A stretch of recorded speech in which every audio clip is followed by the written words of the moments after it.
working conditions like? Example.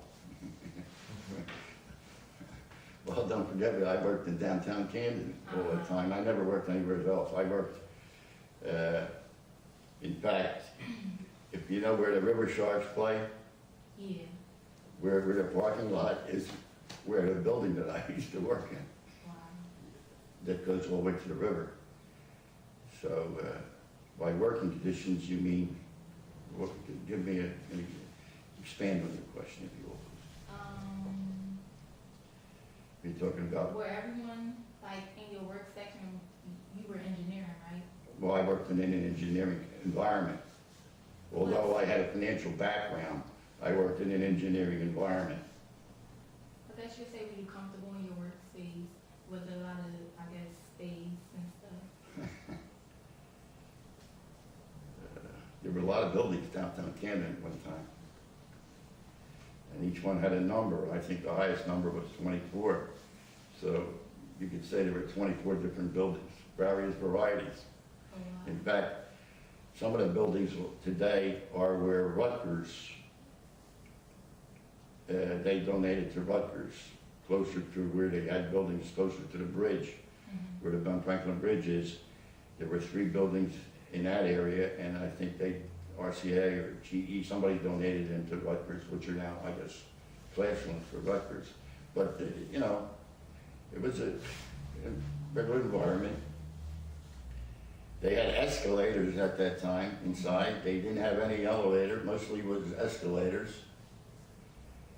And of course, in some of the production areas, they had just lines of people that did, you know, mostly women, if you will, they made TVs in that area, but we weren't associated with the commercial end of the product. We were basically in the engineering or defense-oriented type environment. But I would say, by the way, the buildings were very old, as you all know. The one that stands with Nipper at the top, in which they have luxury apartments, that was, I worked in that building for a couple of years. You didn't have any rodents or anything? Pardon? Any rodents, like roaches or anything? Well, I'm sure there were. You didn't see any? I didn't see any, but sometimes they used to have storage in the basement of some of these buildings, you know, where somebody had what you call a dead storage. They would say, yeah, there were, I ran against a few mice. Wow. In fact, I had one fellow tell me one time that camels, as you know, they were right across from us. One fellow was sitting, looking out the window, and they were demolishing that building, and he says, next thing I know, I saw all these rats. Ew, that's nasty. Go ahead. What was one of your most memorable experiences working at RCA?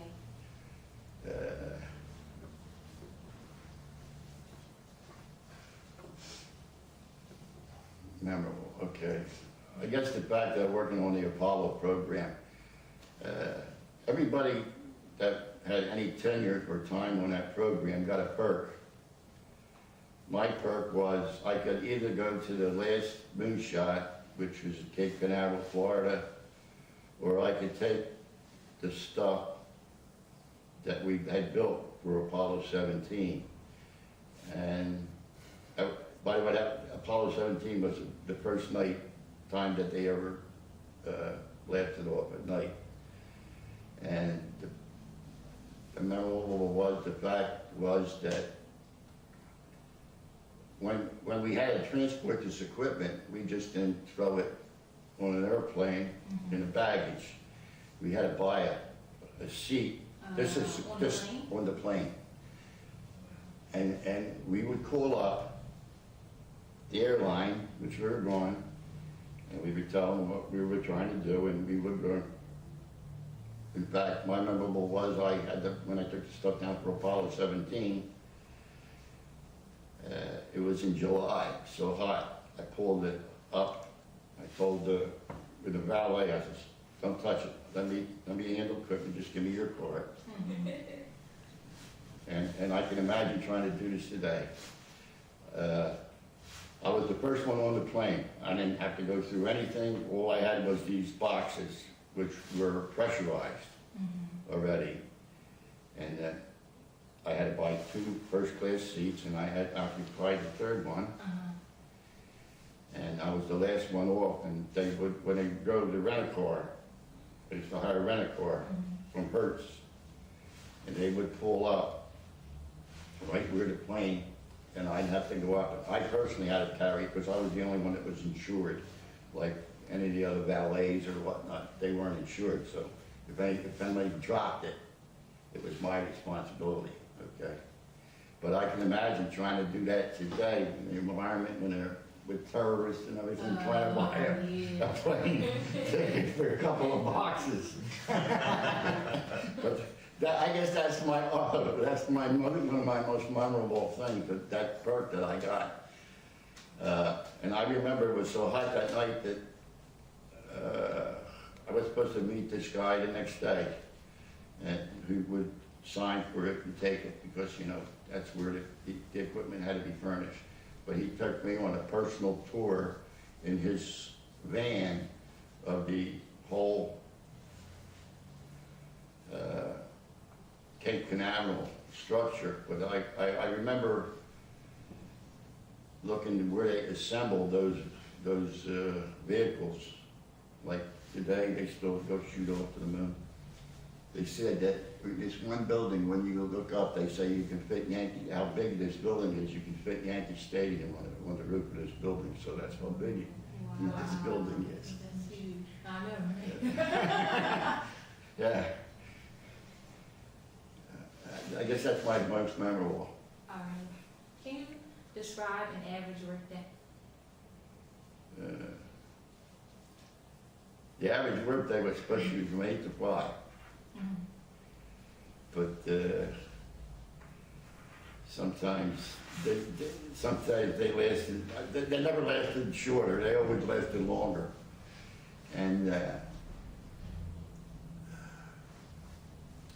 sometimes in the possession that I had, we would take day trips to Boston, meaning that you get up 4 o'clock in the morning, and Rapid Rover would pick you up, you catch your first flight out to Boston, and hopefully you get home by 8 or 9 o'clock at night with the last flight out of Boston to Philadelphia. And in the summertime, you hoped it wasn't raining here, because you had to wait till the thunderstorms stopped before the plane left Boston. So sometimes you spent like 12-hour days for one day trip to Boston. But the normal working hours were from 8 to 5. What kinds of changes were made over the years you were at RCA? What kind of changes?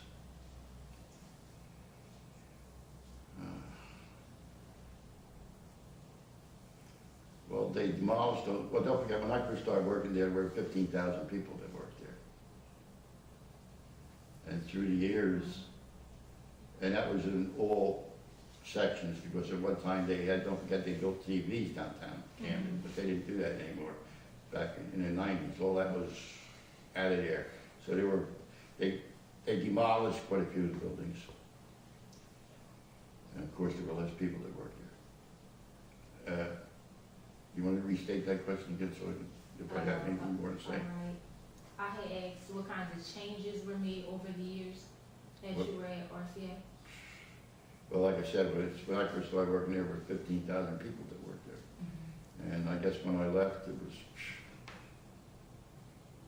maybe 3,000 or 4,000. So, but they had demolished a lot of buildings. So Like I said, they gave some buildings away, and they consolidated. Everything was done on a much smaller scale in the 80s and 90s as opposed to the 50s and 60s. How much did RCA influence the growth of Camden? Say that again? How much did RCA influence the growth of Camden? The growth of Camden? Yes. Well, I think you'd have to go back before my time.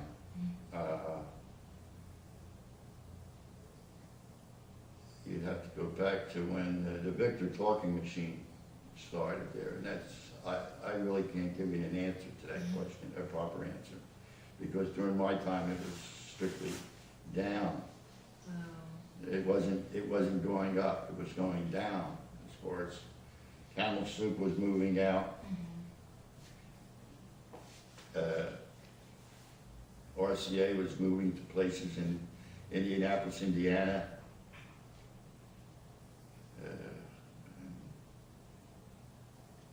That's about all I can tell you, but I don't think during my time, the growth was strictly down as opposed to up. You'd have to find somebody that was working there probably maybe in the 30s or in the 40s to probably give you that answer, okay? Yeah.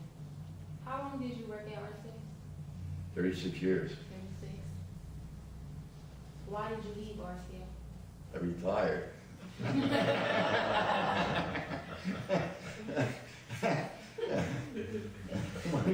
It's true. It's true.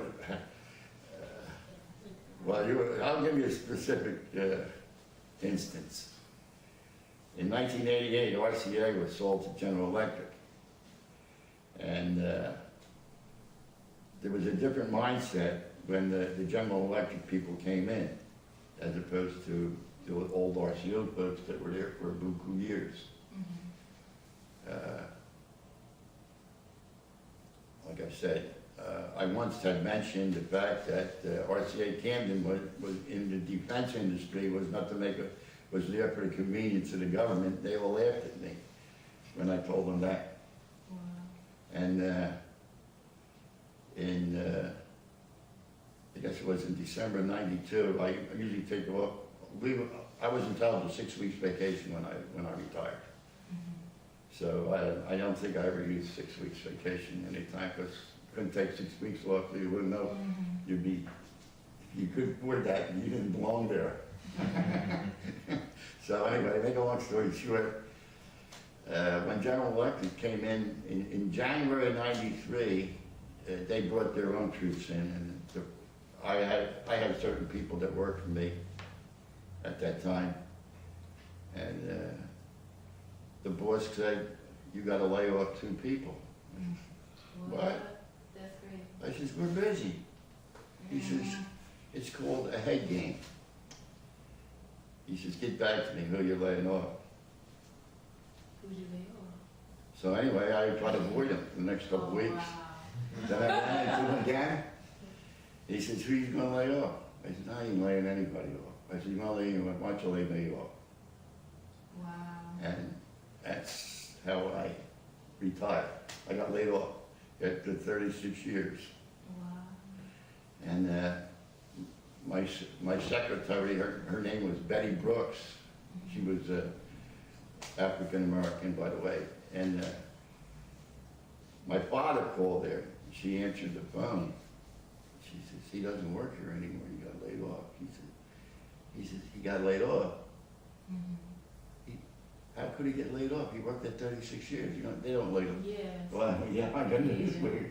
So anyway, I volunteered for layoff. Is exactly how I got out of there. So anyway, he always said that I stole something and I got fired. That's what he always thought till the day he died.